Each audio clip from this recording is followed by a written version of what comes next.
ముందుగా ఒక ప్యాన్ తీసుకొని దానిలో పెరుగు పోసుకొని కారం, పసుపు, మసాలా పొడి, జీలకర్ర, ఉప్పు, మిరపకాయ తీసుకొని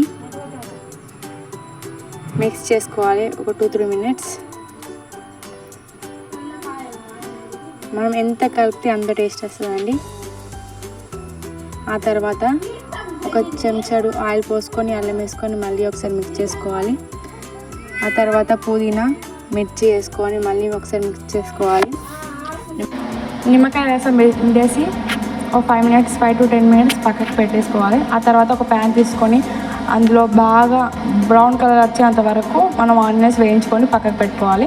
ఆ తర్వాత అందులోనే మళ్ళీ బిర్యానీ సామాను వేసుకొని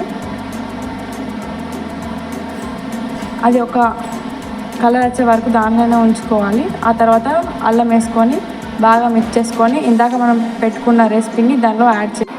ఆ తర్వాత కొన్ని వాటర్ యాడ్ చేసుకొని మళ్ళీ కొంచెం మిక్స్ చేసుకొని మూత పెట్టేసుకొని 5 to 10 మినిట్స్ వరకు దాన్ని పక్కన ఉంచుకోవాలి. ఆ తర్వాత మళ్ళీ ఒక కంటైనర్ తీసుకొని వాటర్ పోసుకొని బగారా సమయాన్ని వేసుకొని ఆ తర్వాత తగినంత సాల్ట్ యాడ్ చేసుకొని నేనైతే 2 cups రైస్ నానబెట్టేసానండి. దానిలో అది మసులుతున్నంతసేపు ఒక 5 to 10 మినిట్స్ మసిలిన తర్వాత మనం రైస్ని దానిలో వేసుకొని యాడ్ చేసుకొని మిక్స్ చేసుకోవాలి.